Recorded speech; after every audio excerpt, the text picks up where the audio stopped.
Welcome, everybody, to the Beer Guys Radio Show. Thank you so much for joining us, hanging out, craft beer conversations, all of the usual fun antics that we are known for. I am Tim Dennis. Brian Hewitt, how's it going? It's going. It's been quite a day. I have earned my beer today. It's been a lot of effort to make it through, and I am here. Feel that, man. Man, beer is drinking real good right now. Yeah. This beer drinks pretty good, don't it? This beer drinks pretty good. You know, we were talking just before we got on the air, and last night was a night for not sleeping well. I think there's... Yes. And I guess, you know, it has to be climatic. I was going to say climactic. That's not... It has to be impacted by the weather, I'm sure. And as we're both elderly gentlemen now, Brian. Yeah. So... it could be pollution, too. I mean, maybe it's changes in temperature or kicking up extra pollen, extra dust, or I don't know. But I've noticed that a lot of times I'll be like, I didn't sleep well. And they're like, oh, me either. Or it's, I've also noticed, interestingly, that happens with terrible drivers. It's like there just happens to be some times where everybody's cutting people off and driving like maniacs. It's just, I don't know, man, something with Mercury retrograding anus or Uranus or something. Yes, possibly both. I was going to say, somebody sounds the horn and all the worst, horrible sociopathic drivers hit the road and they go someplace. Yeah. Which actually amplifies my belief in werewolves a little bit. So yeah, we'll see. Nate, how'd you sleep? I also slept not great. There we go. And my response to how am I doing is similar to Brian's responses. I actually wasn't even going to drink today. At least there's beer. I had a day, so at least there's beer. Yeah. Yeah. Sometimes it's called for more than others. Well, you know, Tim, besides not sleeping well, how are you? I'm fine. Yeah, I'm fine. You know, Brian said he had a day at work today. I had a day at work yesterday. My day at work today wasn't too bad, but you know, just one of those days where nothing goes right. You work your tail off all day, but you don't accomplish anything. And those are just, they're exhausting. They happen every now and then. Those are rough. Yeah. But I'm good, man. I'm good. Well, guys, let's talk about beer. Brian, what are your beers for this week?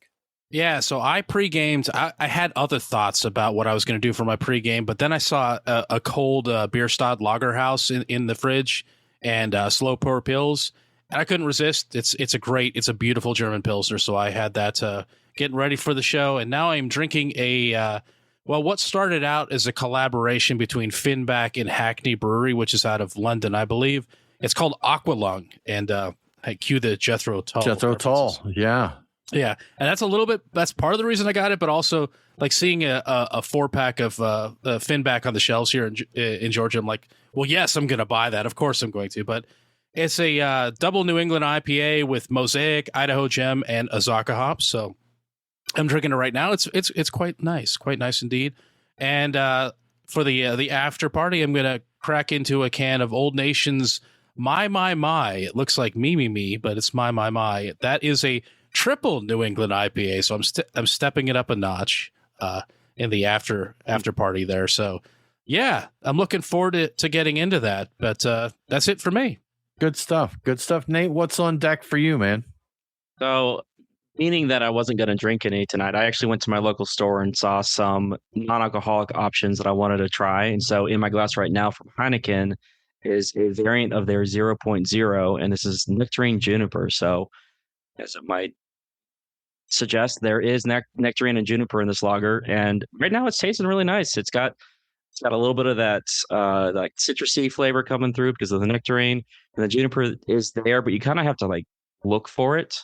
But this is going to be really refreshing. And then on deck from Great Heart Brewing, I've got their House Helles, which is a Helles lager. Very cool, man. You know, talking about juniper, that's one of those things, like you said, it's there, but you got to kind of look for it. That is definitely one of those things that I prefer, like that, like spruce tips or the bitter piney. I want notes of it there. Like I want to know it's hanging out, but it gets heavy duty. So that sounds pretty good. You know, guys, I was going to throw this out. We talked last week and I'd forgot the terminology for this, but we talked about non-alcoholic beverages that had like vitamins and different things in them, electrolytes. They're called functional beverages. Functional beverages. But Just coincidentally, right after we talked about that, I got an email from Zach over at 10 Barrel, or from one of their PR companies, and they're launching a couple of RTDs that are functional beverages. And one here they've got is called Salty Suds. It's a watermelon refresher. And the other one, let me look real quick, it's called Clean Slate. And Clean Slate is, I can't quite make out the text. I'm looking at my email here, guys, and I can't, my picture is not quite big enough here. It is a non-alcoholic beverage. I see guarana and ginseng, vitamin B blend. There's caffeine in there, some fruit juice, lion's mane, mushrooms. And so there's some in this beverage. And then they say some kind of fancy sea salt, Oregon Coast sea salt.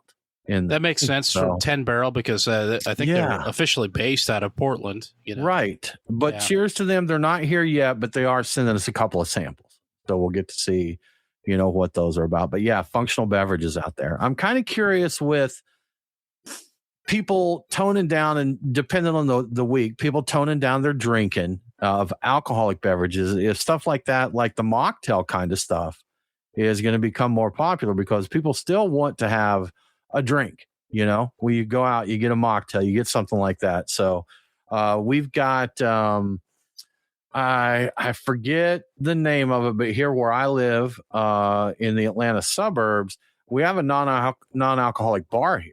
And I think it's a pop-up thing, like in a trailer or something, but they set it up downtown at events and that.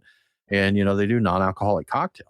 And Brian, Nate, I'm not sure if you were around during this period. This may have been pre-Nate period of Beer Guys Radio, but Brian and I were early adopters to checking out non-alcoholic beers.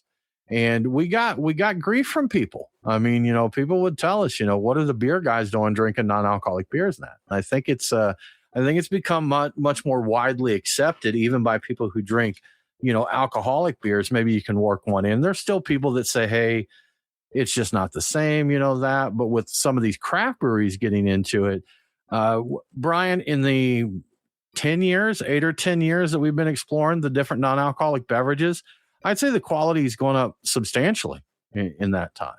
Definitely the availability. For sure. And I didn't really include it in our notes for the show, but I read an Esquire article this week about somebody talking about getting into a non-alcoholic beer at work, feeling naughty about it, and then finding it's like incredibly enjoyable to drink that at work, like in the afternoon or whatever. Like it scratched a particular itch that beer will scratch without doing the alcohol, and they stayed sharp and on the job, and ended up writing an article about it. And I've done the same thing. There's been a couple of times where I'll have a non-alcoholic beer in the fridge. I don't have a lot of them. I don't drink them a lot, but I enjoy them. I've had them at lunch, and I was like, this is cool. This feels naughty, and it does scratch a particular itch. It actually kind of makes you relax a little bit because your body's like, oh, I taste beer. It's relaxation time. So you get a little bit of that because you've kind of trained yourself that, a little classically conditioned there, huh? Exactly. And then you get back to work, and there's really no downside to it other than it's got more calories than, like water or a diet soda. Yes. I mean, that technically is a downside. But if someone were to grab a Red Bull or a soda or something like that, you're looking at the same thing there. So true. What do you guys think of the functional beverages? Like, you think about a non-alcoholic RTD, they really don't have to do anything there. I mean, this could just basically be a fruit juice cocktail kind of thing, with this. And here, I'll tell you this, Salty Sips. Here's the press info on it. Crisp, balanced, and ridiculously crushable. Salty Sips is an easy drinking refresher that blends premium vodka. Wait a minute. I thought we were non-alcoholic here. So is maybe it non-alcoholic vodka? Let me see. Let me see here. Okay, here we go. Clean Slate isn't. So it looks like we go both directions here. So my apologies. But the Clean Slate one, I don't see where it has any. It's non-functional. The Salty Sips is non-functional. It looks non-functional. Got it. It looks like it's just an RTD. But the other one, it says curated for non-alcoholic lovers, DDs, and anyone in need of a pick-me-up. Clean Slate introduces the functional cocktail to RTD lineup. It's served with a boost, lion's mane for focus, guarana and ginseng for energy, Oregon Coast sea salt for hydration, and as much caffeine as a regular cup of coffee. Made with real grape juice, real lime juice, and ginger extract, Clean Slate gets you back in the saddle when you need it most. So what do you guys think of something like that? Is there a time when you think that would be something that would be called for? I mean, I know we'd all drink it if it was around to see what it was about, but Sure. is that anything that you think would fit into your drinking regimen? So, yeah, with the caffeine, my thought with that is it's the same reason I don't drink tea more often. Is I got coffee and I love coffee. I really do. I like the concept of things with caffeine, and I like the idea of lion's mane. In fact, I take lion's mane as a supplement. I think there is something to that. I don't know how well it actually comes across the benefits in these beverages. I don't know if you really get the benefit from it or not, or if it's more just kind of a talking point, but I like it conceptually. So I would drink it. And I think they nailed it with the idea of the designated driver, or if you need to drive late and I'm not, going to get a cup of coffee late at night, usually maybe that's a right time. Like I'm driving, it's a long day. I'd grab one of those and drink that because it's got all the vitamins, the B vitamins, it's got the guarana, it's got all that stuff. So I see that being a driving beverage more than anything else.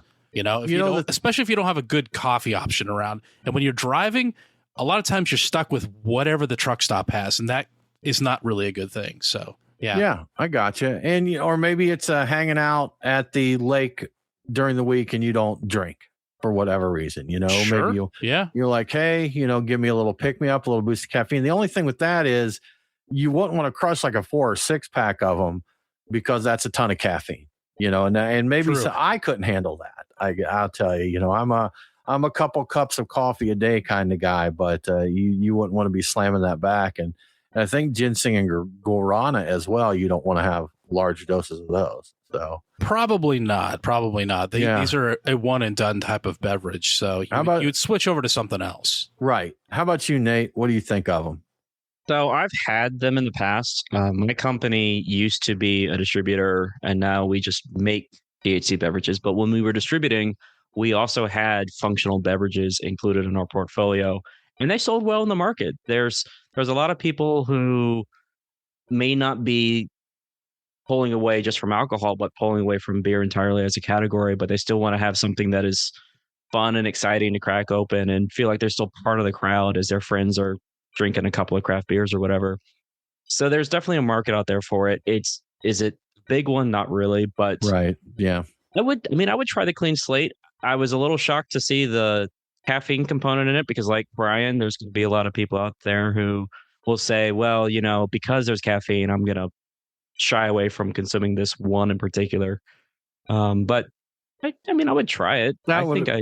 Yeah. The caffeine for me too. That would be something like if it, but I mean, that's obviously the category they're going for with it. I guess get you a little pick me up. So, because it talks about focus and all that. Maybe it's a lunchtime beverage, Brian. Maybe it's something you need to, you know what? I got to go into the second half of the day. I need a little kick here. Boom. Let's get some salty sips in our life.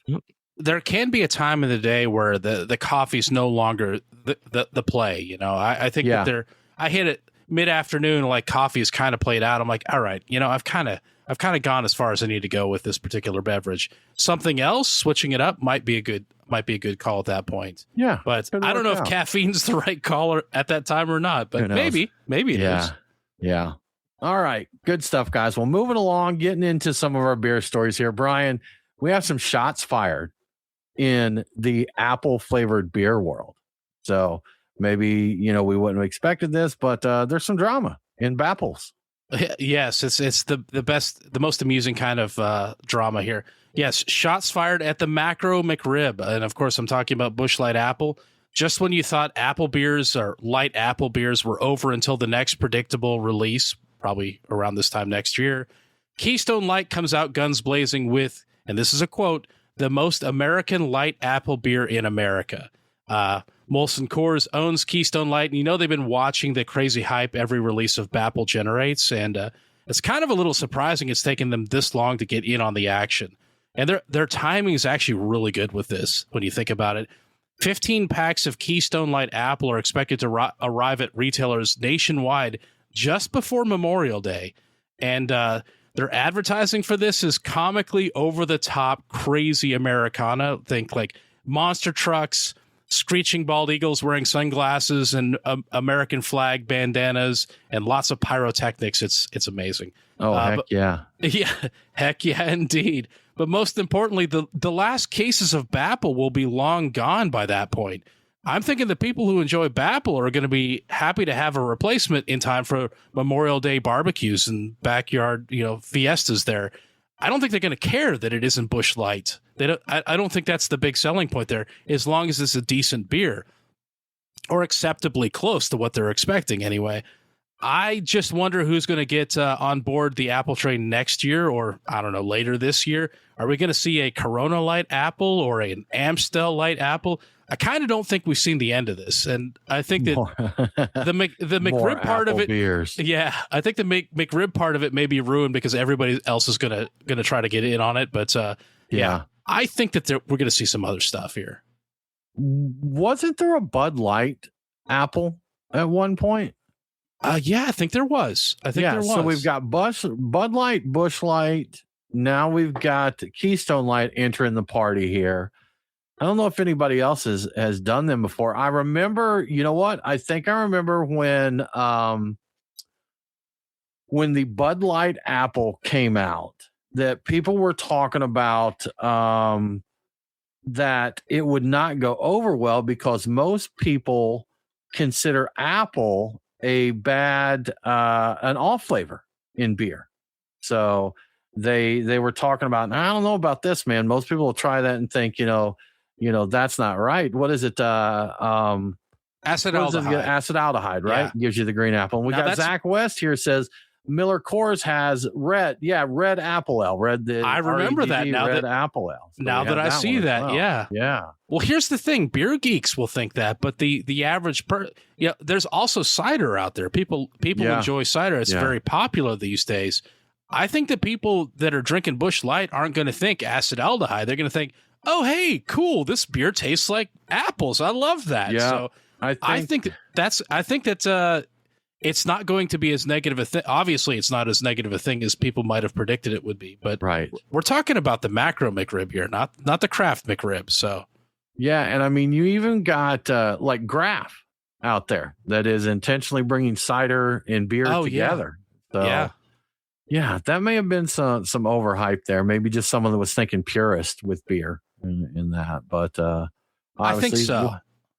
Yeah. What were those natural light ones that we had, Brian? That was I think it was like a pink lemonade flavor or something like that. I'd forgotten about that. They had a summer of heat there. So I forget. They did, and we tried a few of them. I forgot. Yeah. They had a whole rainbow of interesting flavors. Naturdays. Yeah. That's it. Naturdays. Yeah. Naturdays. Yes. Right. Yes.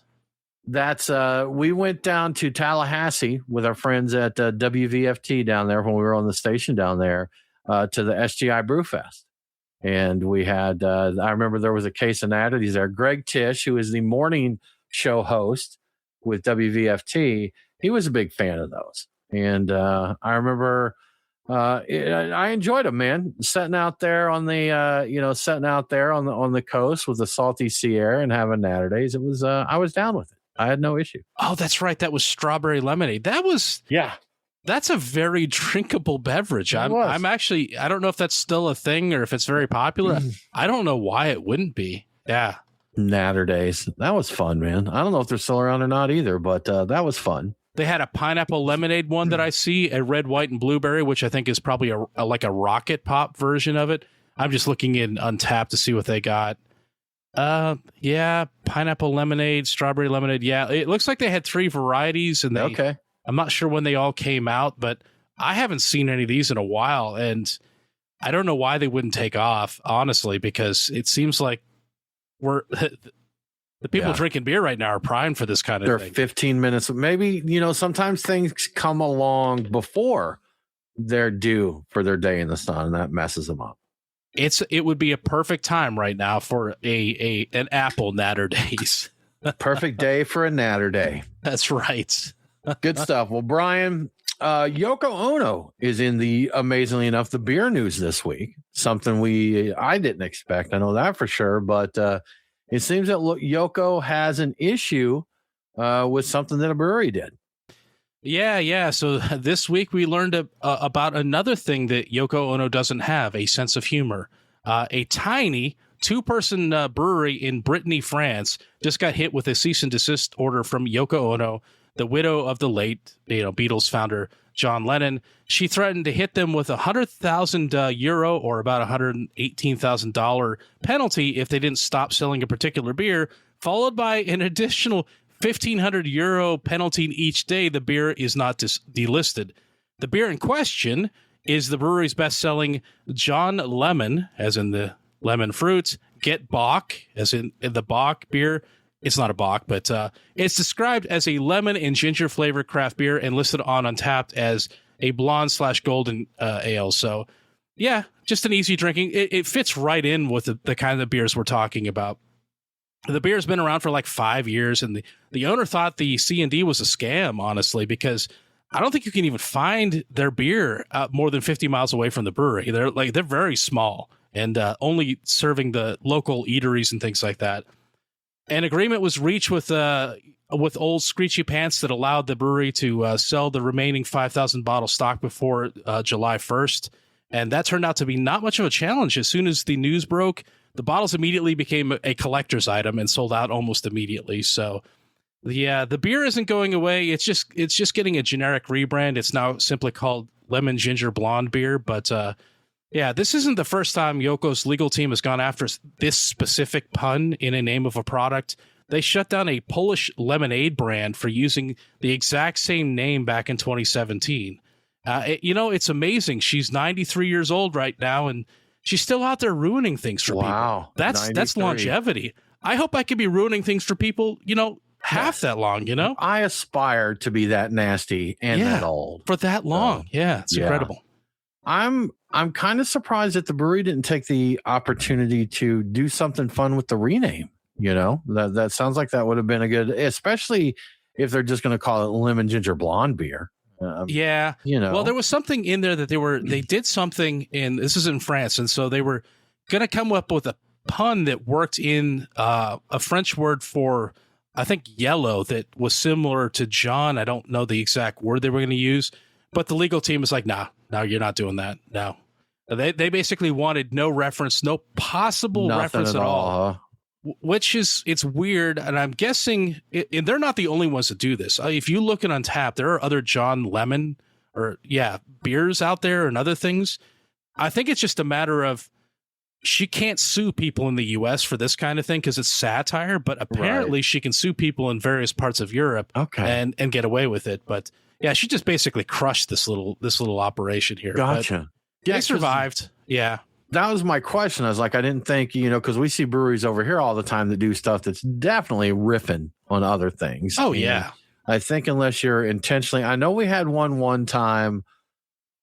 I think it was Bearded Iris. Maybe was it called Waffle Time or remember? Yes. Yeah. So the label of the beer had a sign that it was designed to look like Waffle House. Yeah. So, and I think they did get there. They flew too close to the sun with that one, and they got in trouble for it. They did get in trouble, I think, with the visual similarities. This beer. If you look at the art, somebody drew a picture of somebody that looks kind of like John Lennon, and he's got lemon slices over his eyes. And there's nothing about it that makes you think that this is really an official Beatles product, or it has anything to do with John Lennon or his estate. Like, it's obviously a tribute, and they even said it's just.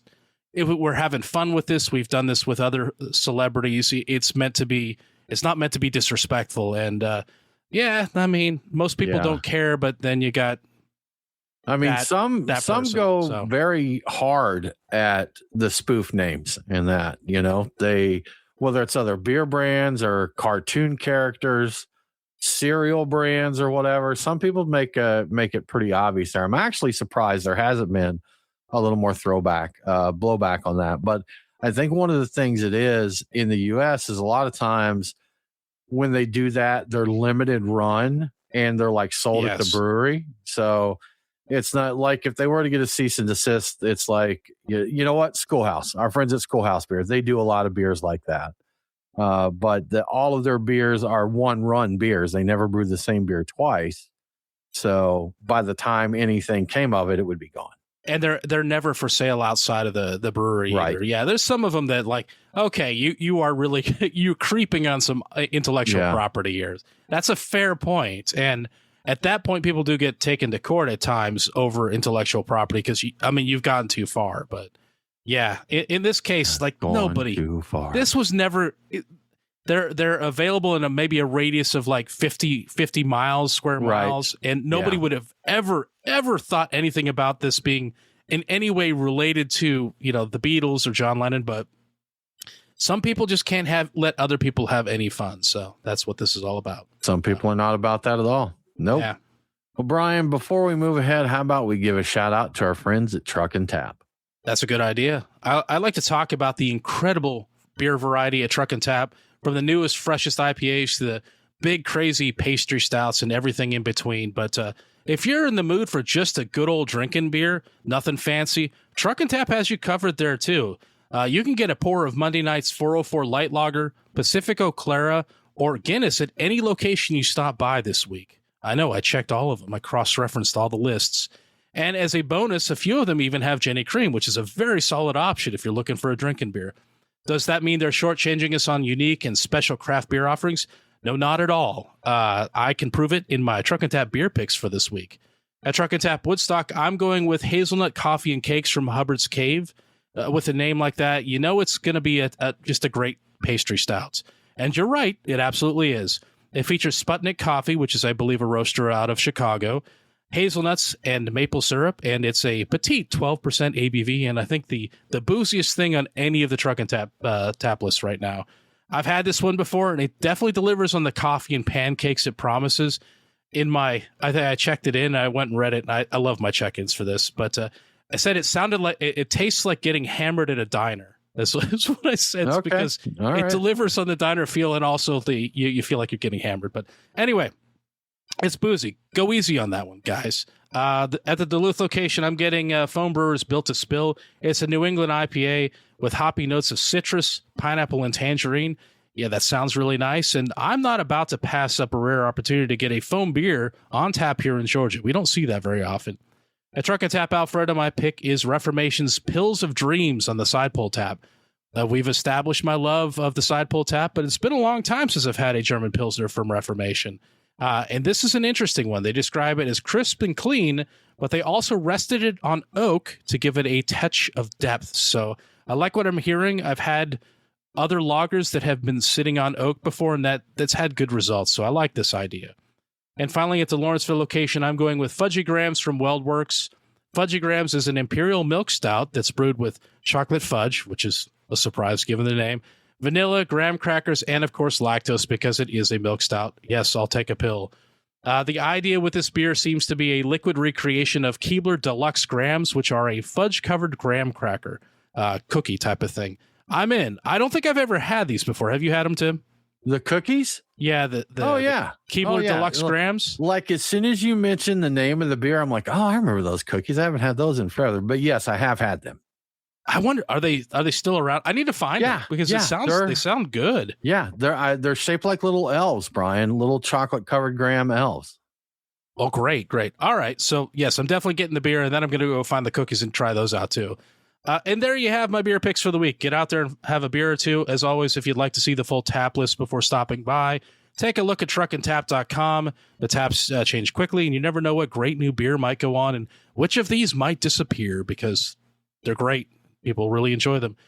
And if you'd like to know what the food trucks are serving and what events are happening, trivia, karaoke, live music, festivals, various walking tours with beer, that kind of thing, you can find that at truckandtap.com. Everything you need to know can be found at truckandtap.com, so check it out. And thank you to Truck and Tap for your support. Thank you, Truck and Tap. We always appreciate it.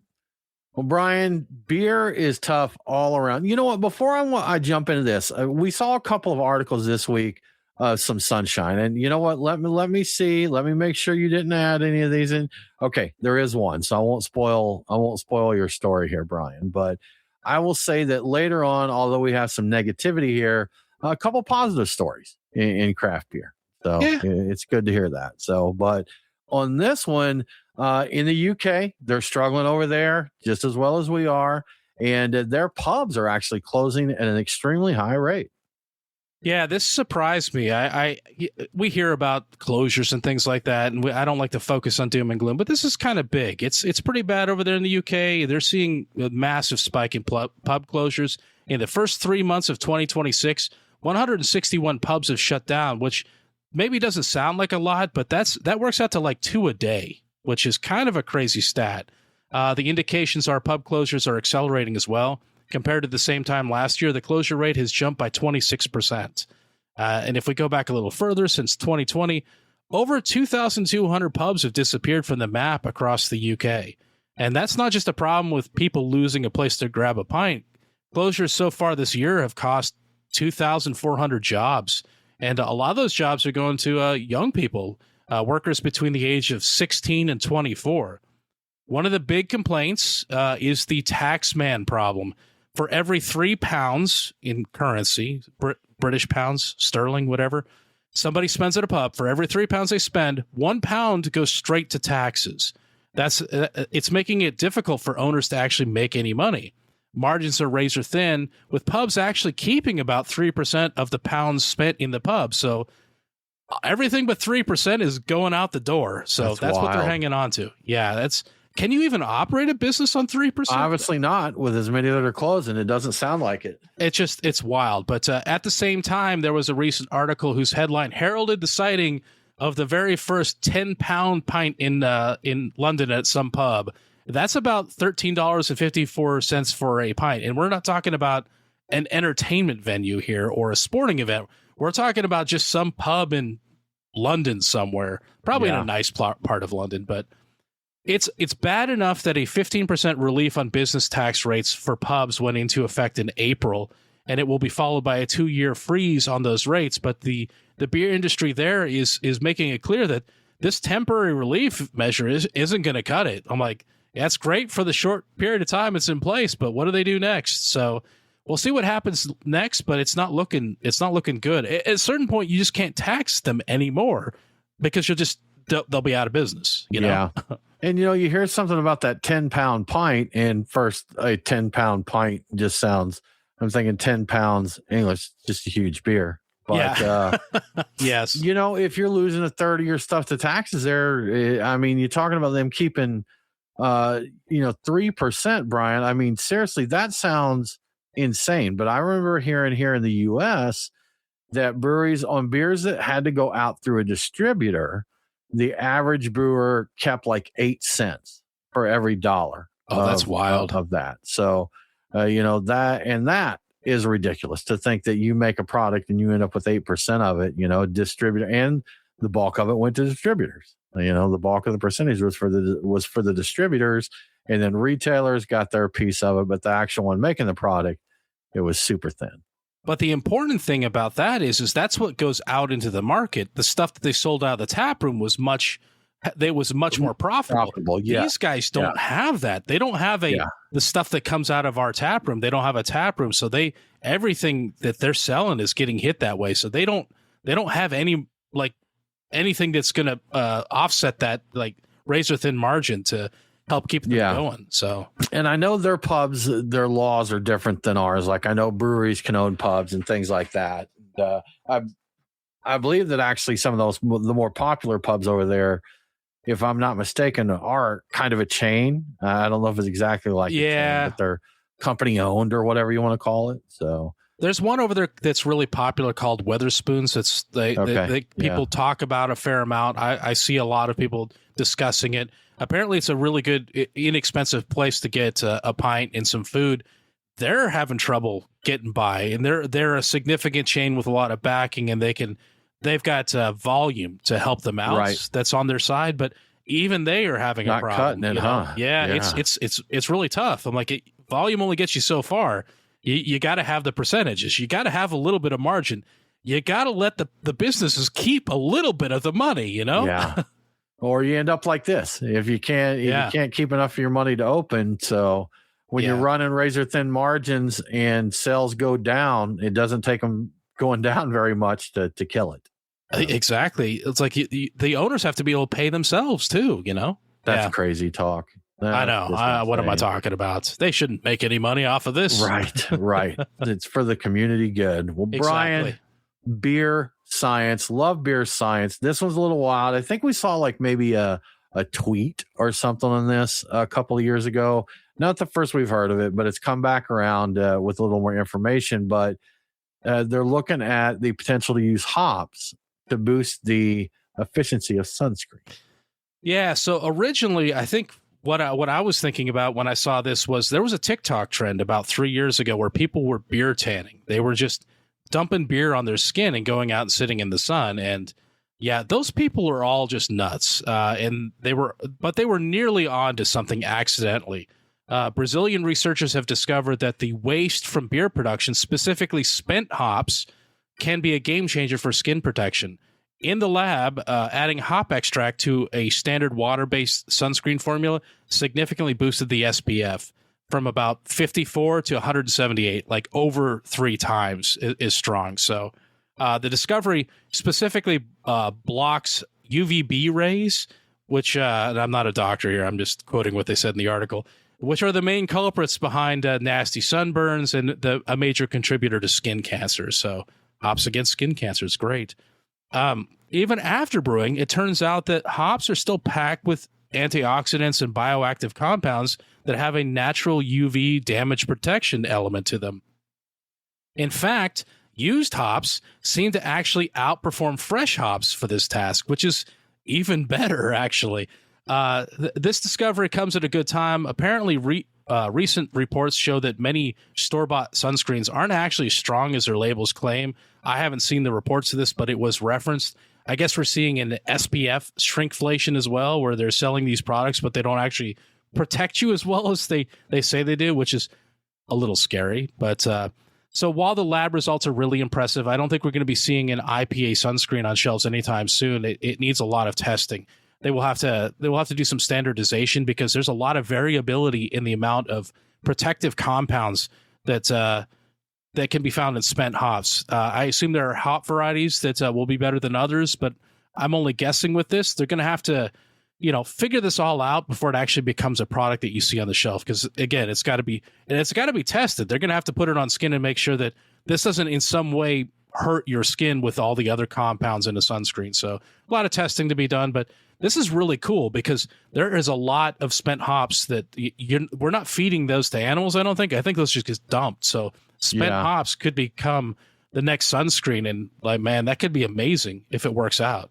Now, Brian, the TikTok folks you're talking about from a few years ago, wouldn't what they were doing actually be like 180 from this? Like they were using it to tan and they were using beer instead of hops. So, but another beer hops on your skin and the sun relationship there. Just so maybe they can do it both ways. Do you want to get a tan or do you want to protect? Do you want beer or do you need hop residue here? Yeah, that's a fair point. It was really, as I recall, it was all about getting a better quality tan than it was protecting your skin. I don't think it had anything to do with skin protection at all, but they're just baking some caramel malts onto their skin, I bet. Pour a little pretty much, and attracting like biting flies probably with all the sugars from that. That was a really dumb idea. Wild. But that's just typical TikTok as far as I'm concerned. So beef tallow is the thing these days that people are using. Is it really? Beef tallow is the skin. I think it's supposed to be a moisturizer if I'm not mistaken, but that's whipped beef tallow as a skin conditioner, moisturizer, whatever. So I bet they smell delicious too. That's what I was thinking, man. I guess you can, moisturize your skin and make some French fries as well. When you said that, I'm like, I still haven't had those beef tallow French fries that some chain has been advertising, and I want to try them. So yeah, crazy stuff, man. Wild. Well, Brian, the good news that I was talking about here, kind of a cool story to see. Maine Beer Company, they're growing, man. It sounds like they're doing fairly well. They've got an expansion planned, and Popular Beer is kind of driving that for them. Yeah, I saw this great news off of Brewbound. I want to give them a shout out because they do good work. But Yeah, the sales of Maine Beer Company's Lunch IPA have grown so much that the brewery is running out of room. Reportedly, Lunch accounts for over 90% of Maine Beer Company's volume. I knew it was popular. I had no idea it was 90% of what they sell. To keep up with the demand in 2027, they're going to break ground on a new 11,000 square foot expansion. And they bought it. I say new, but it's actually new to them. It's used an 85 barrel brew house specifically to brew Lunch IPA. That will free up their existing 60 barrel system to brew their other brands. This expansion will have an impact on the availability of their beer very soon. They aren't leaving any markets, but they are going to be shipping a lot less beer for a while as they work through the expansion.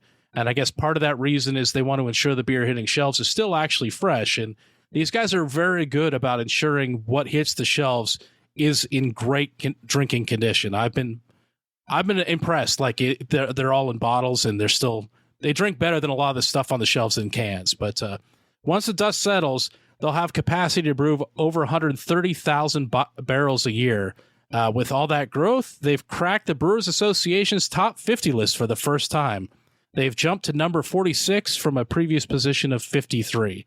And in the course of reading about this, I found some other interesting tidbits about Maine Beer Company. Their biggest market is actually Massachusetts, not Maine, which is surprising. And they're still putting their beer, like I referenced the glass bottles, they're putting their beer in custom 50 milliliter glass bottles still to this day, while everybody else is doing cans. And they're probably 50 mil or 500. They're 500 mil. Right? Sorry, 500 mil. Yeah. 50 liter? What would it? No. How does that translation go? Is there something between? No, there isn't. 500 milliliter. That'd be a half liter. I think they're 500s because I remember they weren't. You've got your 22s, which is, I forget what 22 ounces is in milliliters. It's there's really people just guess at that. There's not a formula to convert. No one knows. So, like that skit on SNL. Well, what's that convert to? No, nobody knows. No way to know. Nobody knows. It is. You're right. It is 500 milliliters. If I said 50, it's just me, misspeaking. But and perhaps the most telling tidbit of all with Maine Beer Company, they have twice as many people working in their quality control lab as they do on their entire sales team. Now that's a little bit misleading because I think their sales team is very small because they don't need a lot of sales people. I think it's like 3 people, but that means they've got like probably at least 6 people working on quality assurance with their beer. Yeah. And that's really impressive that they've dedicated that much. But you can tell if you get a bottle of Maine beer off the shelf, it's going to be good. I don't think I've ever gotten one off the shelf and been, oh man, this is terrible. Or it's old. Even older ones don't. They hold up well. Yeah. We had them on the show, and I think they were obsessed with dissolved oxygen in their beers, and you could tell like that's one of the big things they look for, and they've got an entire lab like we were saying, like checking all that stuff out. So he was very in on his bottles, like even talking about the move to cans or anything. There wasn't even any consideration there. They were staying in their 500 ml bottles there for sure. So. Good stuff, man. And Brian, related to that one here on the local scene, I saw an article recently that Creature Comforts is going to pass 100,000 barrels soon. So they're growing, they're expanding. I think Chattanooga, they open up maybe like a beer garden location up there. The LA brewery did close, and I'm not sure with that. I heard from some people that were out that way that it wasn't a really good location and different things. It just had some challenges, but sometimes understanding things that don't work. And there's a saying, you got to learn to fail fast. If you just know it's not going to work, True. don't hold on to it there and see what's going on. But, they've got that. Their 12th anniversary was recently, so big thing there. And another one is they're expanding their spirits portfolio. And I actually saw a listing where they're looking for a distiller over in Athens, Georgia there. So that's another thing that they're growing there. So I'm intrigued good for by them, that. man. Good for them.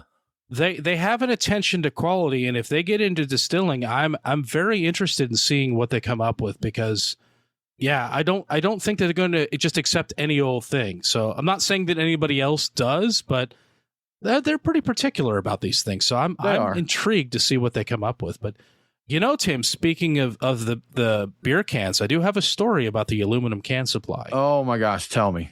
Tell me. All right, so it's not a good story, but if you're looking for a pallet of cans coming up, you better have a time machine, because according to Ball Corporation, they are officially sold out of their North American can supply for 2026, and they've already sold 90% of their can supply for 2027. Wow. And this isn't just a short-term issue. Even looking out to the end of the decade, half of their projected capacity is already spoken for. That's right, 50% of the beer cans that they produce through 2030 are spoken for. So Ball's factories aren't sitting idle either. They're producing at 95% capacity right now, or even a little higher. And there's basically no wiggle room in the system right now. They do have a brand new facility opening in the Pacific Northwest later this year, but that capacity is basically already spoken for, from what they say. So they've opened it up knowing where all those cans are going. So that's interesting. They also intend to build another plant in North Carolina before the end of the decade, but they're saying they're going to do that when, quote, it's appropriate. So it sounds like now would be appropriate, but if I'm seeing a pattern here where they're not going to build it until they've already sold all the cans. I think that's how that works, and that probably works out really well for them. But it's tough if you need cans and you're not a big guy that already has a contract with them. But if it's true that inflation and other economic concerns are driving increasing numbers of people to start drinking at home, this is only going to make the can supply tighter. And I'm going to say, I, for one, would be happy to drink beers out of bottles again, or more beers out of bottles. I already drink some beer out of a bottle, and I'm happy to do so. Guys, we can go back to bottles. Glass bottles are fine, you know? Yeah. Overall, I wouldn't want to see the switch back to just bottles. I do like the convenience of cans. That's for sure. They're nice. But like you and I had talked about, especially for certain beers, I got an email today that the brewery's Tart of Darkness is returning. Oh. I want that in the 750. You know what? Heck, I want a big bottle. I want to sit down with a couple of friends. I want to crack it open, pour it into our fancy little snifters, and just really enjoy it. And a story we've told a couple of times, Brian, when we went to a nice steakhouse here in Atlanta, and we had a bottle of beer with us, and we asked them, "Hey, do you allow corkage here?" They're like, "Yeah, absolutely." So we bring it in, and they're like, "Can we get you a bucket of ice?" We're like, "You know what? Yes, you can. Yes, you can." And they're like, "What kind of glasses do you need, red or white?" And we're like, "Oh, no, you misunderstood us here." Right, brown. Bring us your brown glassware. So I think we kind of joked. I was like, actually, I think a red glass would be better. I think so. Yeah, for that. Yeah. But, something like that. More places should do that, man. More people should take a nice bottle of beer out to their steak dinner. Get you something that pairs well with a steak. And it was the Founders one.